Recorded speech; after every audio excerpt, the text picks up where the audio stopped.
Bom dia, bem-vindos.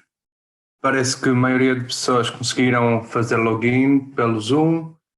Pronto, dado os eventos da semana passada, agora é preciso usar o e-mail do técnico.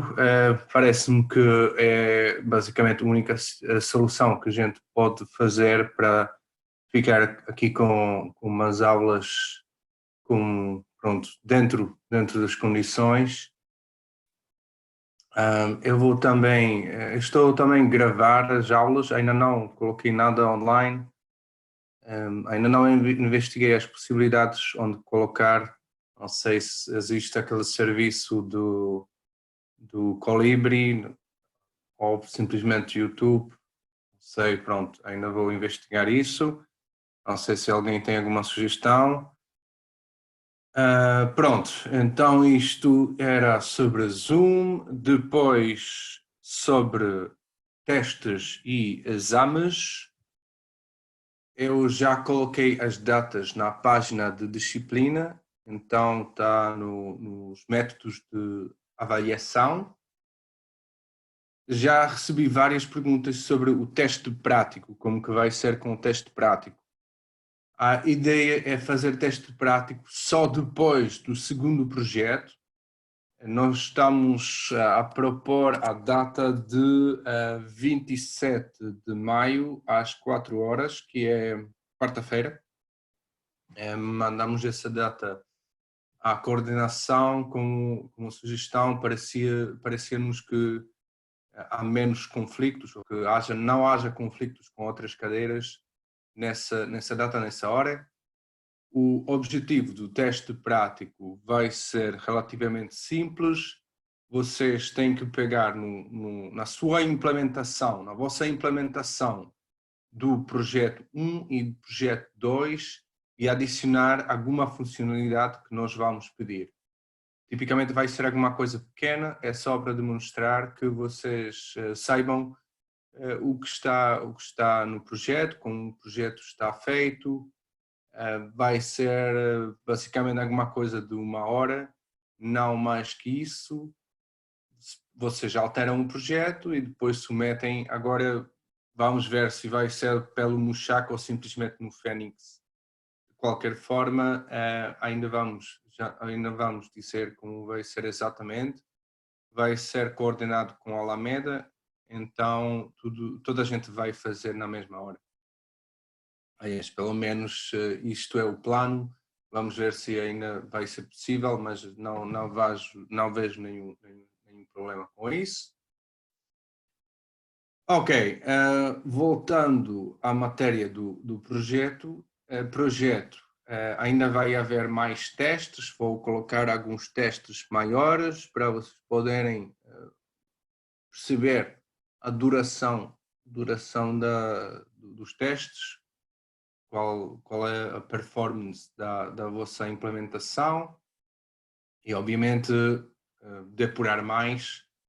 Estes testes que eu coloquei no início são pequenos, mais fáceis de depurar, mas pode ser que ainda não estão a capturar todos os cenários que podem ocorrer.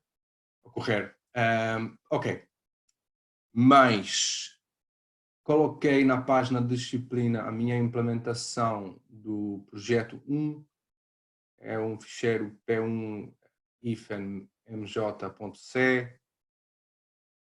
Espero que seja útil, mas na verdade não sei, pronto, não sei se vai ser muito útil, porque o projeto 2 já é bastante diferente. Eu implementei o projeto 1 como se eu fosse um aluno, então com os meios que vocês têm. Então, pronto, não há ponteiros, não há nada fancy. Também a implementação usa variáveis globais e etc. Então, o projeto 2, obviamente, vai ser bastante diferente. Ok. Ok, então isto é tudo em termos de organização. Dúvidas, perguntas, sugestões?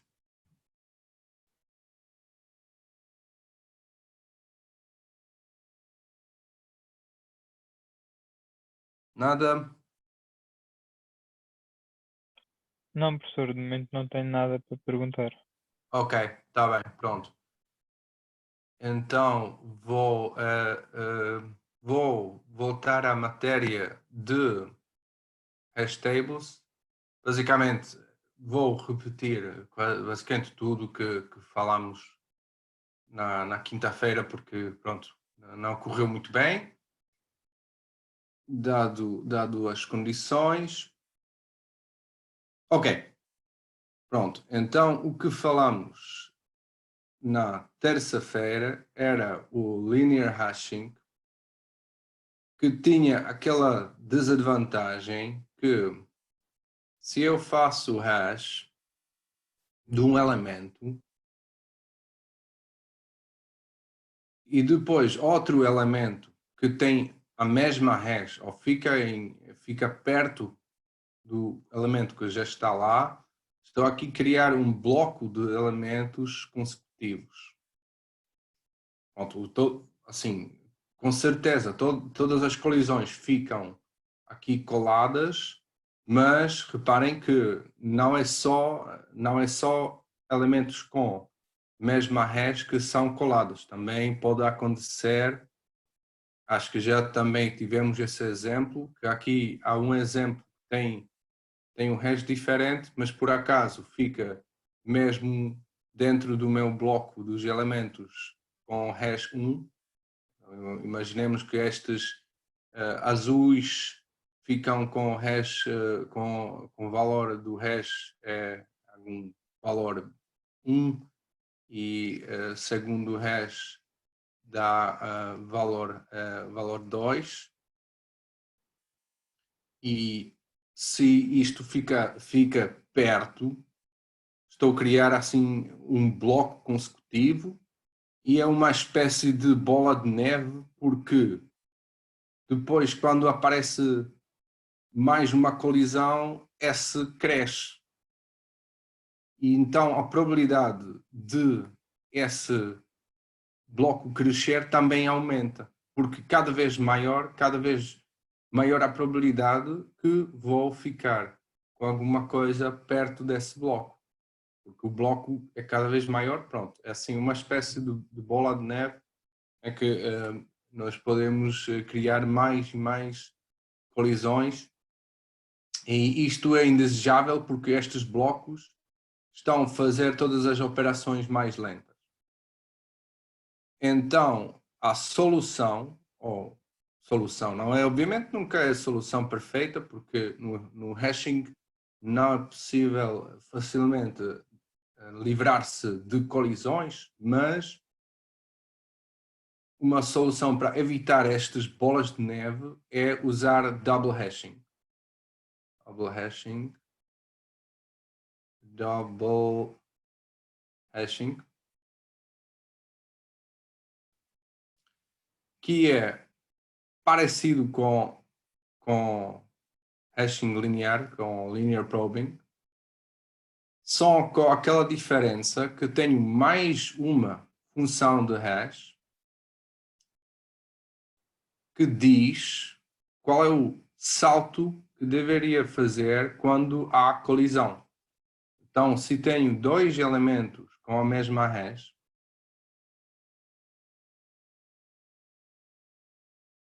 o segundo não vou colocar na posição seguinte, mas vou calcular um kappa que depende da chave e é da segunda função hash,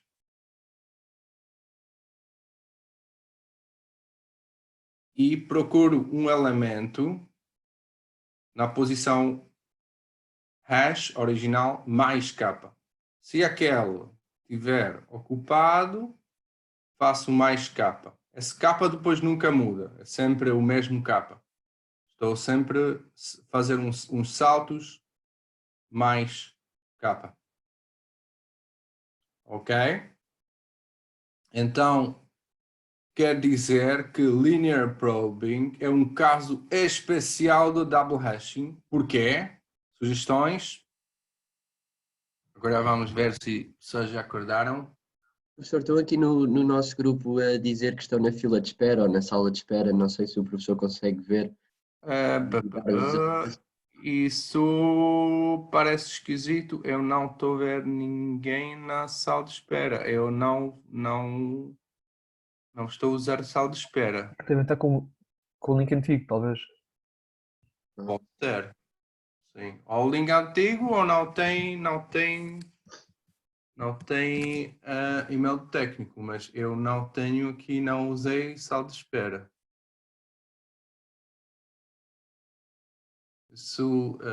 Sala de espera seria outra alternativa, mas é uma coisa que parece-me bastante chata, porque depois, se uma pessoa tem que sair e entrar por causa de falha de internet, eu tenho que outra vez aprovar e, para além disso, alguém pode sempre entrar com um nome falso e eu não tenho como controlar. Agora, com os e-mails, eu sei quais são os e-mails das pessoas. E já sabes se já foi resolvido? Aqui não há sala de espera. Estamos a tentar perceber se ele entrou pelo link correto, mas ele usou o mail do técnico, mas... Pronto, agora não. O link está no Slack, está na página da disciplina. Não sei, temos aqui 36 pessoas e ninguém entrou pela sala de espera. Tem que ser alguma coisa no lado dele. Ok, pronto, voltando à matéria. Então, por que é que o double hashing é um caso especial?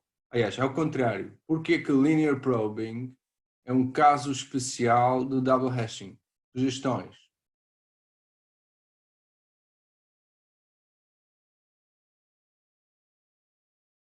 Qual é a relação entre linear probing e double hashing?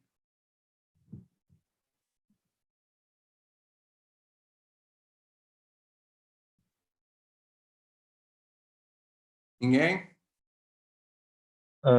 Em primeiro lugar, fazemos sempre uma vez hash para ir ver o sítio em que estamos a colocar na nossa hash table. Portanto, uma das duas vezes que tem de ser já está. Eu não sei se o próprio algoritmo de como encontrar o sítio onde ficar, se houver uma colisão, também pode contar como uma possível segunda maneira de hashing. Não sei se será por isso.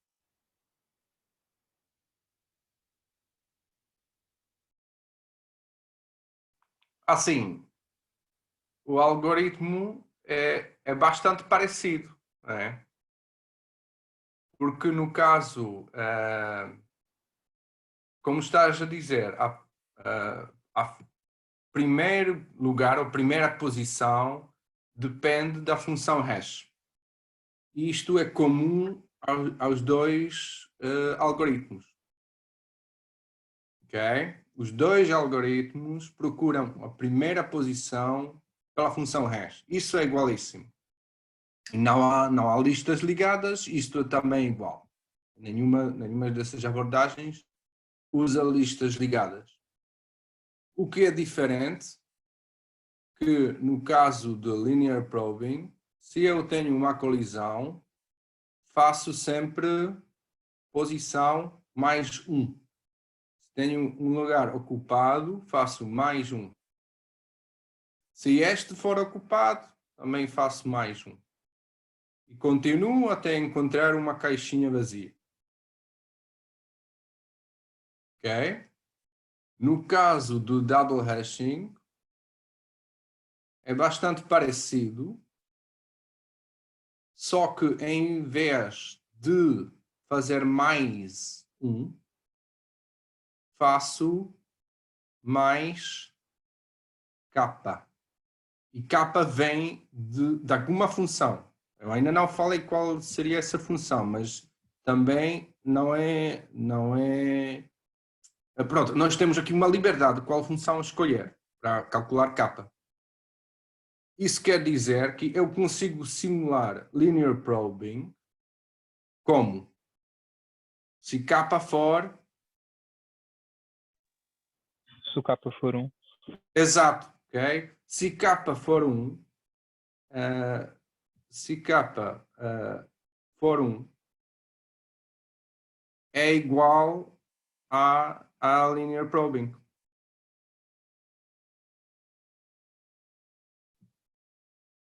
Pronto. Isso quer dizer que double hashing é uma abordagem mais geral que linear probing. Ao contrário, linear probing é um caso especial de double hashing, porque eu sempre posso escolher uma função que sempre vai devolver valor 1.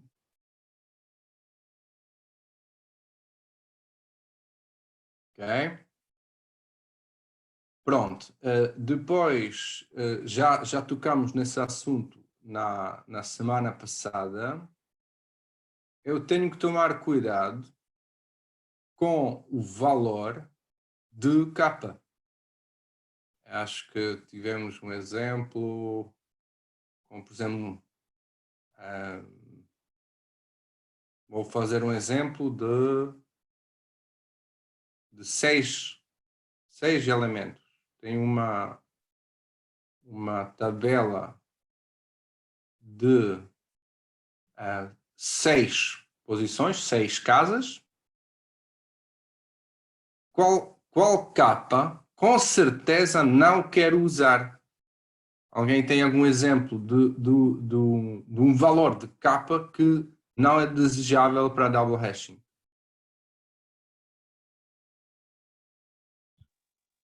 6.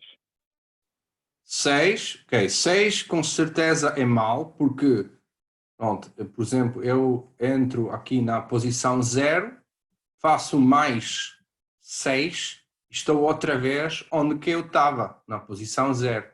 Então, 6 não pode ser. Outro exemplo que não pode ser. 3.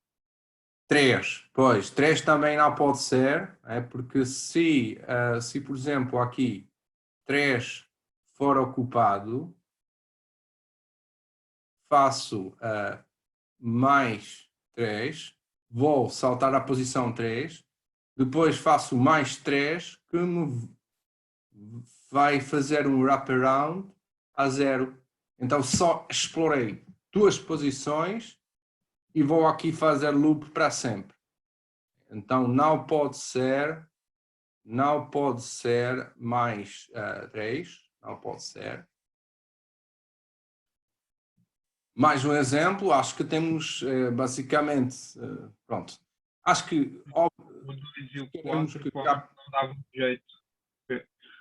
O 2 e o 4 provavelmente não davam jeito pelas mesmas razões. Pois, 2, não pode ser 2. Pronto, temos aqui várias E o razões. 4? 4 também não, porque talvez, com que é? Pronto, se for 4, temos 0, 4, 2, 0. 0, 4, 2, 0. Isso, se K for 4, se K for 2, tenho 0, 2, 4, 0. Ok? Então, o que quero, a propriedade que eu quero é que o K vai-me obrigar, o valor de K vai-me obrigar a visitar todos os campos da tabela antes de voltar ao mesmo lugar. Porque assim, é inevitável que eu volte ao mesmo lugar se a tabela for cheia. E aquilo não temos como prever. Isso também acontece no linear probing. Se está tudo cheio, vou saltar, está tudo cheio. volto ao início. Obviamente, nós podemos ter algum safety check que verifica se a gente está já a repetir. Mas pronto, é um bocado chato, tem lá alguma safety condition assim, porque pronto, é alguma coisa que depois vai influenciar a eficácia na nossa implementação. Ainda por cima, essa safety check não vai resolver o problema. Eu vou detectar que estou aqui dentro de um ciclo, mas depois faço o quê? Mais vale a pena aumentar o tamanho da tabela já quando estou a ver que está cheio. Antes de esse problema acontecer. Então, o objetivo é que o Kappa nos obriga a visitar todas as posições. E se pensarmos bem, isto significa que nós chegamos ao múltiplo de Kappa. Aliás, deixe-me dizer de outra maneira. Nós fazemos K vezes L. São L, se faço L tentativas, faço L vezes K. Né? E a questão é se isto é um múltiplo de M. Então é M vezes algum número, pronto, por exemplo, T. Então a questão é quantas tentativas L tenho que fazer até chegar a um múltiplo de M. E eu quero visitar todas as posições, isso quer dizer que faço M tentativas antes de chegar a um múltiplo de M. E aqui a gente sabe que T é K.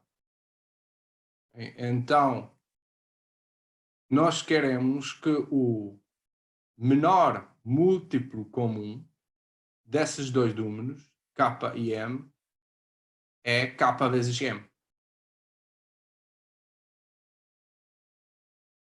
Percebido? Dúvidas? Sugestões? Acho que percebi. É o pronto, least common multiple, menor múltiplo comum.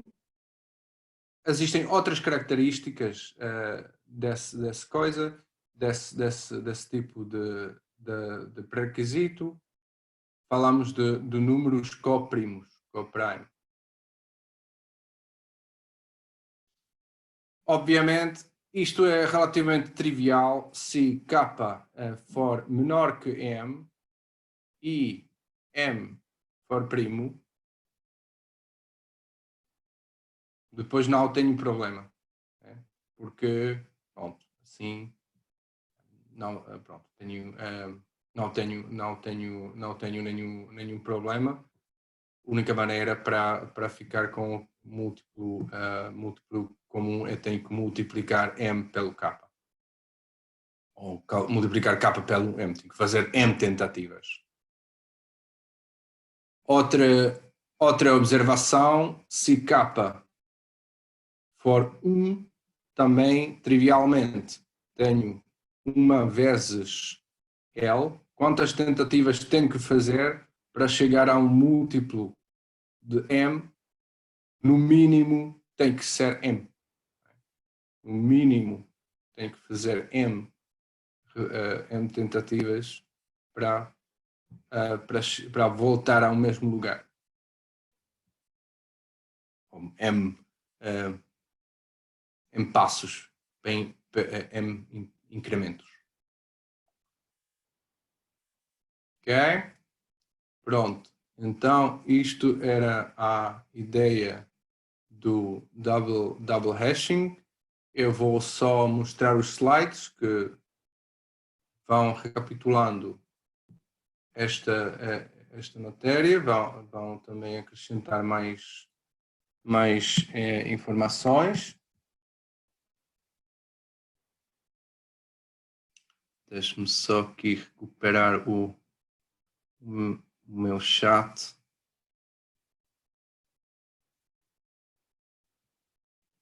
Isso sempre demora algum tempo. Ok.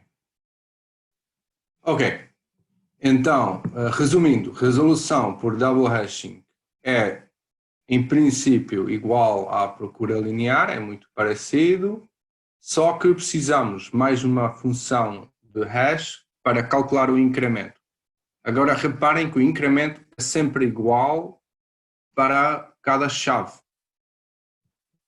Só depende da chave. E temos aquelas observações que linear probing pode ser visto com um caso especial do double hashing, onde a segunda função sempre devolve 1. E precisamos que K e M são números coprimos, quer dizer que o menor múltiplo comum é K vezes M. É preciso fazer M tentativas para voltar à mesma posição. Isso é inevitável, sempre é possível voltar à mesma posição, porque se a tabela for cheia, não há onde colocar o meu valor. Aqui temos a implementação, que é, outra vez, muito parecida com linear probing, só que, como no linear probing, a gente fazia I mais 1 percentagem M, para chegar à próxima posição. Aqui faço I mais K, e o K calculo com uma função de hash, segundo a função de hash.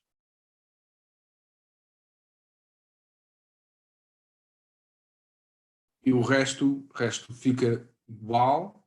Aqui no insert, fazemos K igual hash2, depois incremento pelo K. Na parte de search, mesma coisa, calculo o valor de K e cada vez que é preciso incrementar o valor do I, faço I mais K, percentagem. Pronto. Então isto é relativamente claro, espero eu.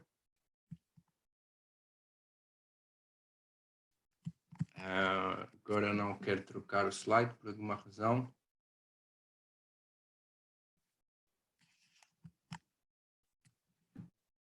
Isto, pronto, temos aqui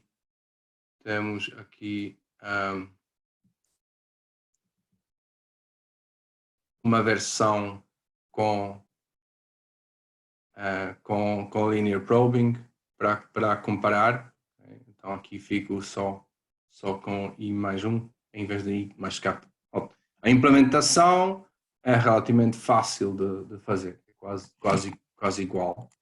Só preciso calcular o incremento antes de começar a procura.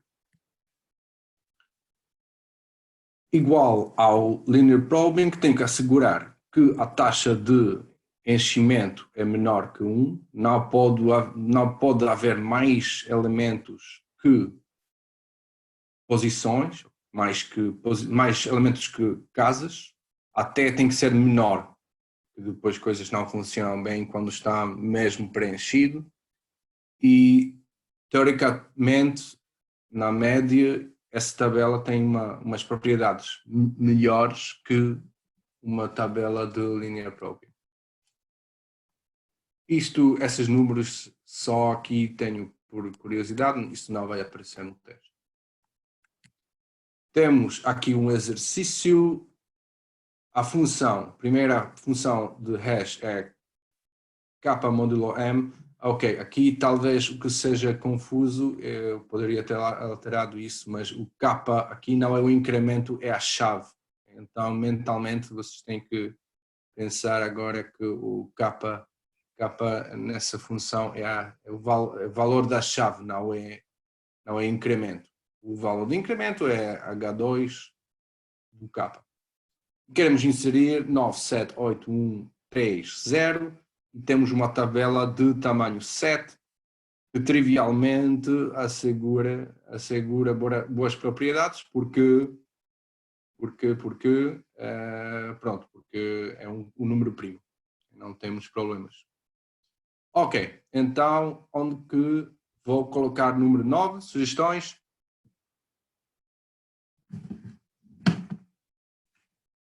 No 2. 2, porque o resto de divisão é 2. Então, 9. 9. Ai. Isso, às vezes, está a fazer coisas esquisitas. Eu não consigo explicar como. Ok. 9. Número 7 vai para onde? 0. 0, porque é divisível por 7. Número 8.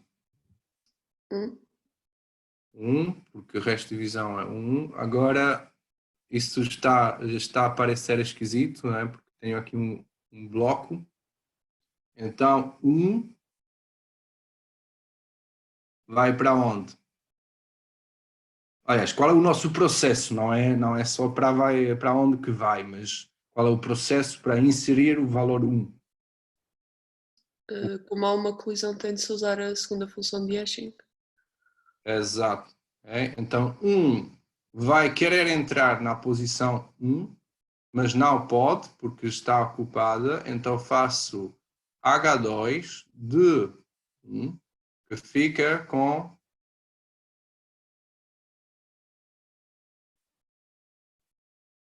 Qual é o valor H2 no 1?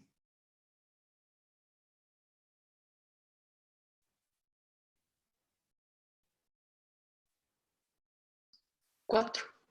4, exato, porque tenho 3 vezes chave, que é simplesmente 3, mais 1, são 4, módulo ao 7, que fica 4. Então, faço aqui mais 4.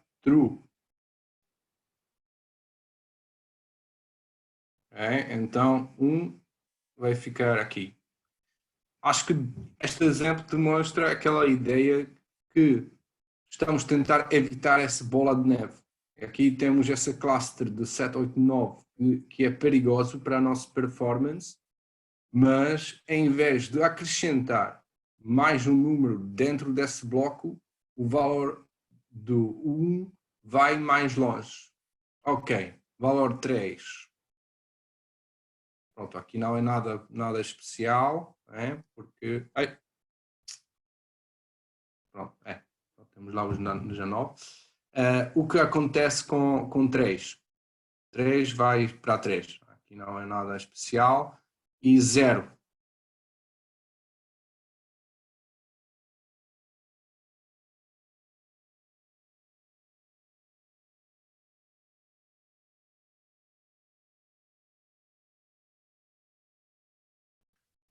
Qual é o valor de H2 do 0?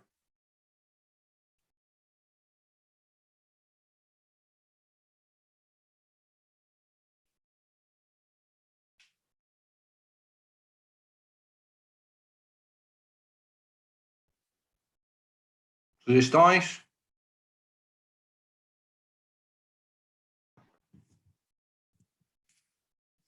Não há sugestões? É 1.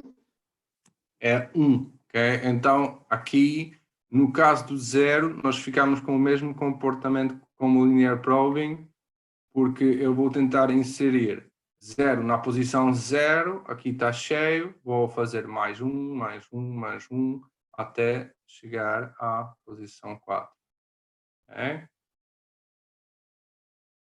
Pronto, então 9 vai na posição 2, porque o resto de divisão é 2. 7 vai na posição 0, porque é divisível por 7. 8 vai na posição 1. 3 vai na... acho que saltei 1. 1 tenta entrar na posição 1, não consegue, faço 1 mais 3 vezes 1, são 4, fica na posição 5. 3 vai na posição 3, 0 agora faço o linear probing, ou pronto, nesse caso é completamente igual como se fosse linear probing. Dúvidas?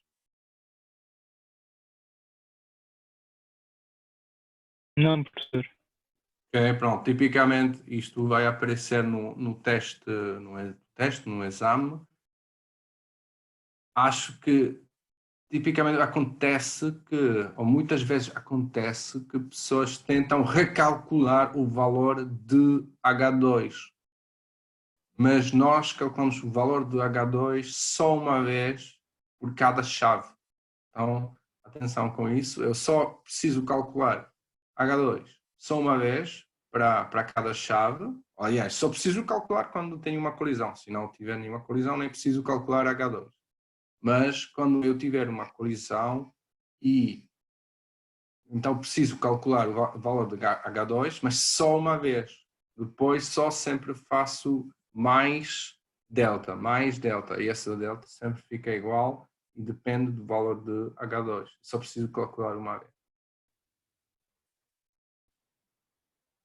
Ok, última coisa que eu queria dizer aqui no contexto de tabelas de dispersão, as tables, são tabelas de dispersão dinâmicas, que de facto é obrigatório no caso do linear probing e double hashing, porque nós nunca podemos permitir que haja mais elementos que posições de tabela, mais casas. Então, quando já estou a chegar a uma tabela cheia, vou criar uma maior. E isto também preciso fazer no caso do double hashing se estou a perder performance. Porque quando tenho uma tabela de encadeamento externo e as minhas listas todas são muito grandes, também vou demorar muito tempo para encontrar o elemento.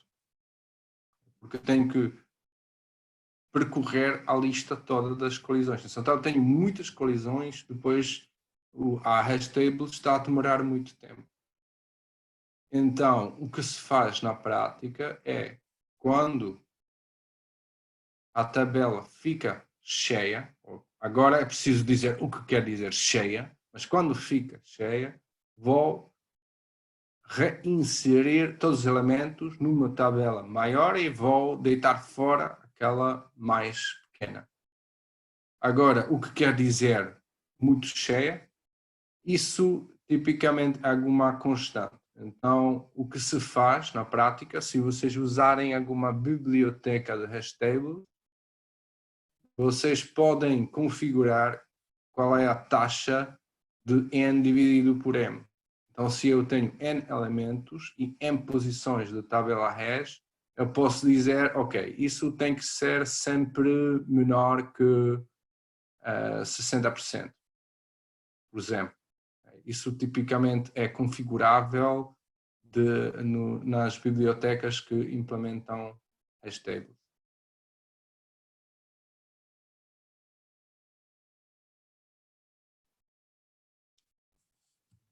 Ok, então o que estamos a fazer, estamos sempre a tomar cuidado com a carga tabela, a taxa de preenchimento, porque a performance piora quando a tabela fica muito cheia. E isso é verdade para encadeamento externo e também é verdade para a procura linear ou double hashing. No caso do procura linear e double hashing, ainda por cima temos um problema que não é possível inserir mais elementos que é número das casas, então ainda é uma obrigação, não é só questão de performance, é questão de correção. A solução relativamente simples é que vou sempre duplicar o tamanho da tabela. Se não for duplicar, tenho que escolher algum fator multiplicativo. Agora, porque quero que seja duplo, porque eu não quero fazer essa operação muitas vezes. Essa operação é cara, porque eu tenho que criar nova tabela, reinserir todos os elementos. Isso não quero que aconteça muitas vezes. Então, tipicamente o que se faz é que duplicamos o tamanho ou tenho algum fator multiplicativo para não acontecer muitas vezes que preciso fazer a rehash. Então, a rehash, reinserção dos elementos, é caro, mas se eu incrementar o tamanho suficiente é pouco frequente.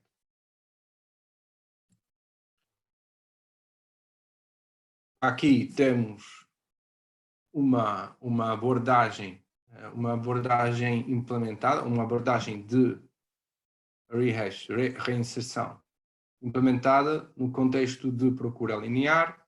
Não é muito complicado. Basicamente, só basta, depois de inserir um elemento, verificar se a minha taxa já não está muito grande.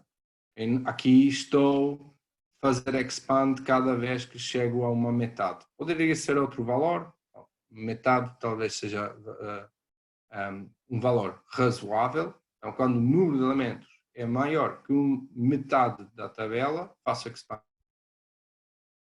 E no caso do expand, não é nada muito complicado. Eu guardo o antigo valor da minha tabela, guardo o antigo valor da tabela, é um pointer para a antiga tabela, inicializo a nova tabela com o tamanho dobro e depois vou reinserindo todos os elementos da tabela antiga para nova tabela.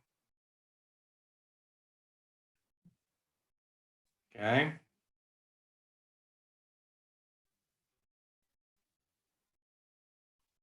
Pronto. Então, isso é a ideia.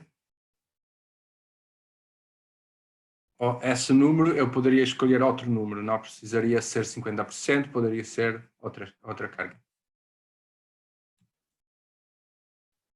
Concluindo, a matéria de tabelas de dispersão tem muitas vantagens, são usadas muito na prática, é uma coisa muito comum na prática, que permitem uma procura e inserção rápida, mas só no caso médio. Pode acontecer que vai haver alguns tempos que demoram mais tempo, algumas operações que demoram mais tempo, se tenho muitas colisões para um certo elemento, e também depende da nossa função hash. Se a função hash é ruim para os meus dados, não vai funcionar muito bem porque tem muitas colisões. Temos várias abordagens, temos procura linear, dispersão dupla ou double hashing e encadeamento externo. O encadeamento externo talvez é uma coisa mais fácil de perceber, porque simplesmente guardo as colisões todas numa lista e não preciso pensar mais nada sobre isso. No caso do procura linear, tenho a vantagem que não preciso alocar mais memória, que a alocação de memória para aquela lista ligada pode ser cara.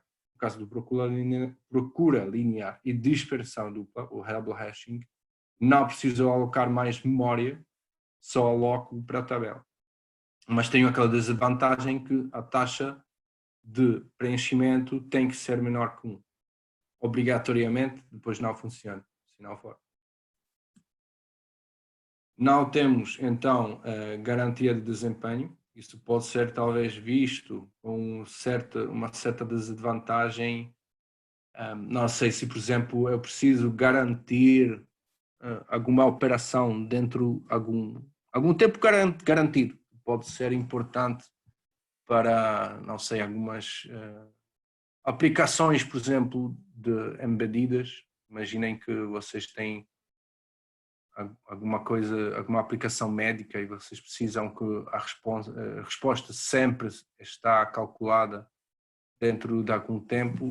No caso do hash tables, não tenho garantia absoluta para cada operação, só tenho garantia para tempo médio.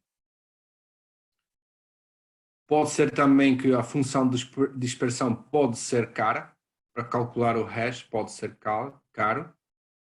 O que se faz na prática, ou podem fazer na prática, calcular o valor da função de hash uma vez e guardar. Então, por exemplo, se quero evitar que preciso recalcular a função de hash, posso declarar a minha estrutura de chave como tenho lá os dados, char, char. Deixa-me só apagar isto. Tenho lá os dados, então char asterisco, assim, nome, e aqui valor de hash. Isto pode às vezes ser útil porque não preciso recalcular o valor de hash, só preciso calcular uma vez.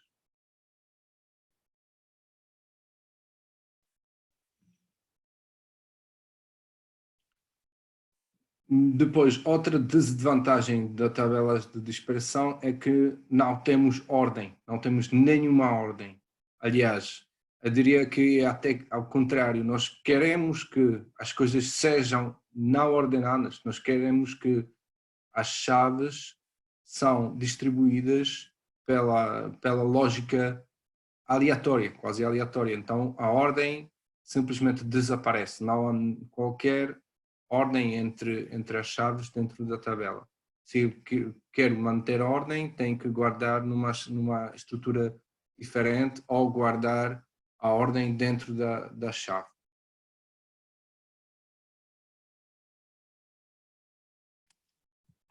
Ok, então isto é tudo para tabelas de dispersão.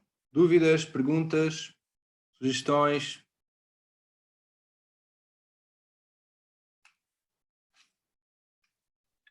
Agora não tenho. Ok, então se não tiver dúvidas, eu fiz um Kahoot para tabelas de dispersão e listas.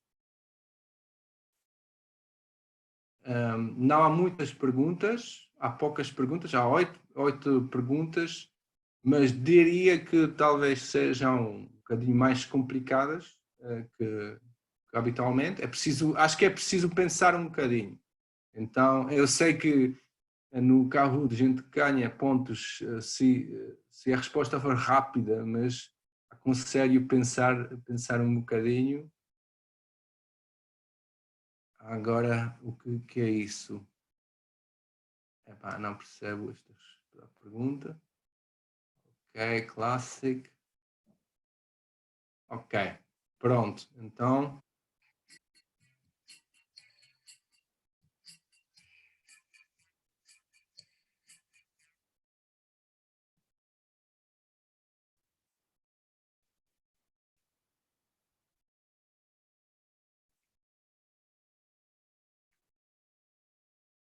temos aqui 35 participantes.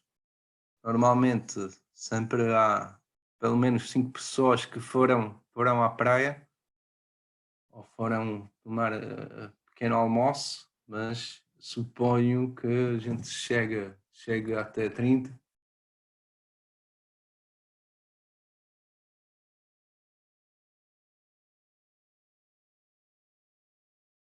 Ou pelo menos 20.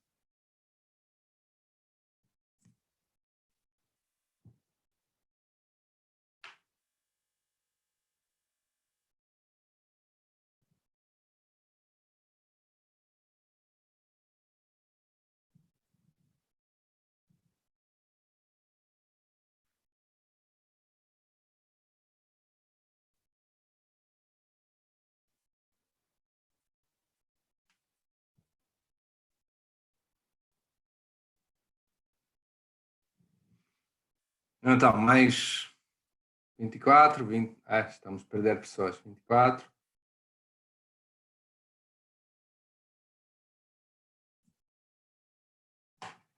Pronto, também, se pessoas têm algumas recomendações, sugestões para funcionamento das aulas, podem me enviar e-mail. Eu às vezes recebo alguns e-mails e às vezes não respondo, mas eu leio tudo. 26, eu diria que deveríamos chegar até 30. Mais alguém?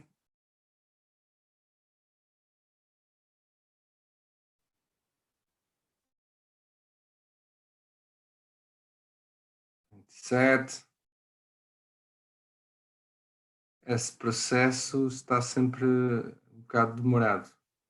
O ideal seria se cada pessoa tivesse uma conta no Kahoot e não precisaria criar uma nova conta, talvez, cada vez para cada jogo. Estamos a perder pessoas. 26. Deveríamos pelo menos voltar a 27, porque já tínhamos 27. Ok, então, mais 5 segundos. 1, 2, 3, 4, 5. Ok. Olha, 29. Mais alguém? Para ficar 30? Não? Ok, então vamos lá.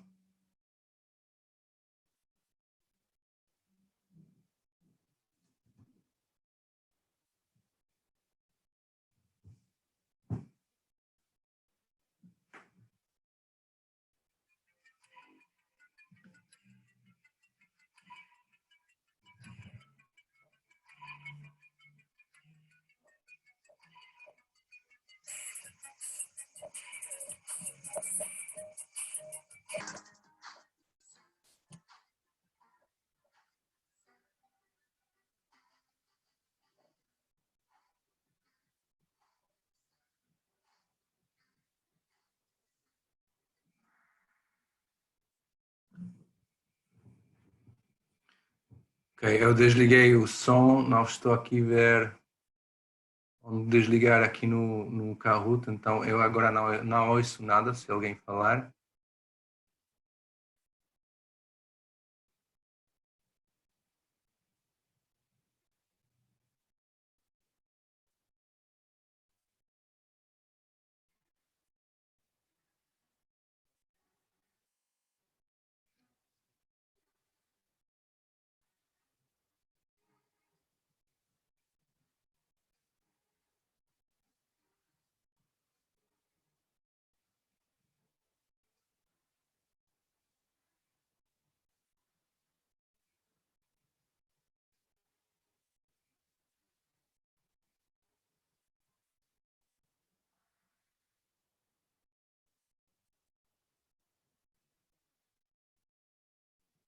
Nada mal.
Ok, pronto.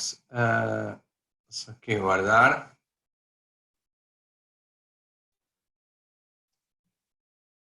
Então acho que pode ser útil rever as perguntas.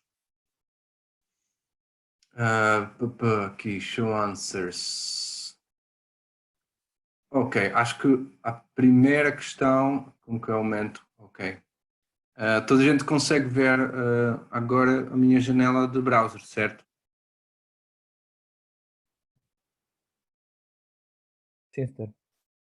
Então pronto, aqui quero calcular o tamanho de uma lista, isso deve ser relativamente simples, porque faço um ciclo para todos os nós, cada vez que vejo um nó, faço um incremento de um contador, que é o tamanho da lista, e paro só quando chego a nulo, depois já não faço mais nada, então estou a usar aqui o head, que é equivalente a dizer head diferente de nulo.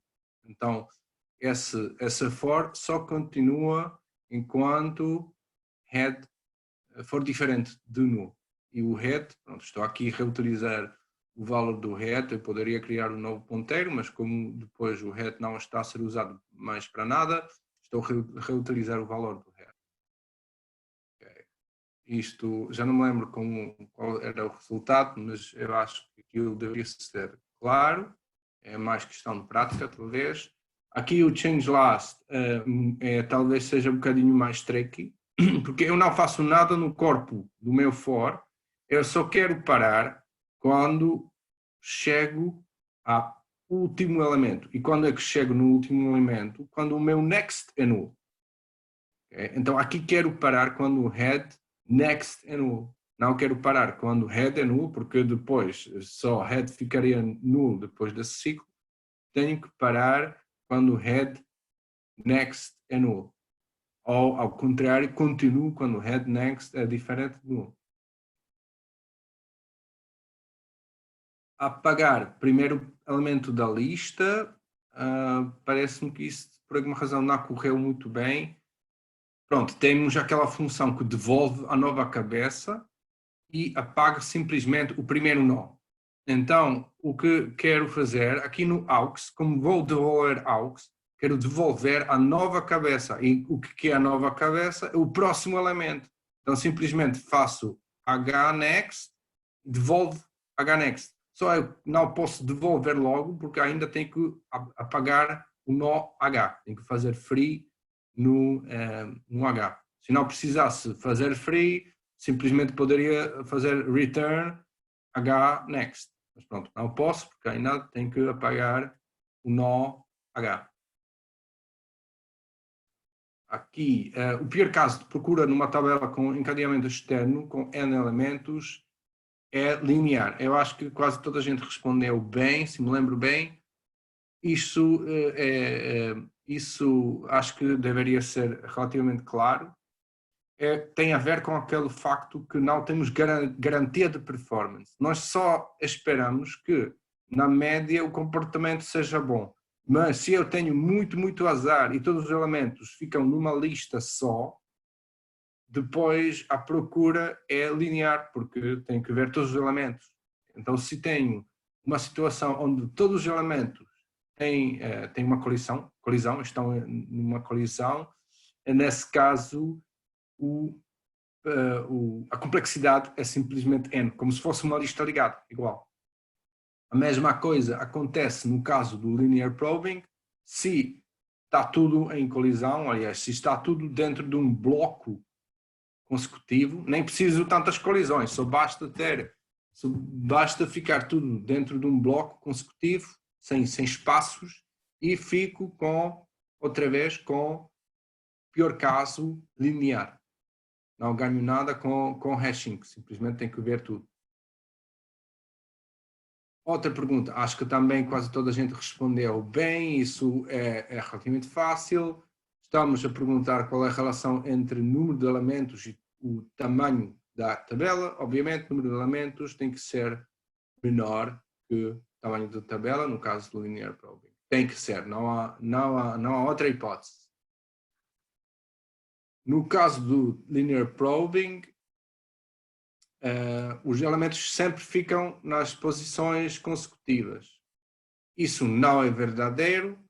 Já vimos alguns exemplos que aconteceu que estava lá algum elemento no meio que tinha outro hash, mas como depois ficou preenchido, pronto, os elementos com a mesma hash não ficaram consecutivos. Acho que isso deveria ser relativamente claro. Obviamente, se tiverem algumas dúvidas, podem me parar. Última pergunta. E isso talvez é preciso pensar um bocadinho. Tenho uma tabela de tamanho M com capa listas, onde cada lista tem 2 elementos. E agora quero saber quantas colisões tem essa tabela. E nós acho que já tivemos essa conversa. Quando um elemento entra numa lista vazia, não tem colisão. Mas quando um elemento entra e já tem lá outro elemento, tem colisão. Quer dizer que eu só tenho colisão para todos os elementos, exceto o primeiro. O primeiro elemento não tem colisão dentro daquela lista. Então, se tenho capa listas e cada lista tem 2 elementos, cada lista só tem uma colisão. Então, no total, tenho capa colisões. Dúvidas, perguntas, sugestões? Ok, então, nesse caso, vamos hoje acabar um bocadinho mais cedo. Vocês podem dedicar esse tempo ao projeto. Se não tiverem mais dúvidas, perguntas, sugestões, nada? Não, senhor. Ok, pronto. Então, vamos então falar ou durante o horário de dúvidas, que é depois da minha segunda aula, ou na próxima semana, na terça-feira. Adeus e bom dia. Tchau, senhor. Bom dia. Bom dia, professor. Bom dia, professor. Tchau, senhor. Bom dia.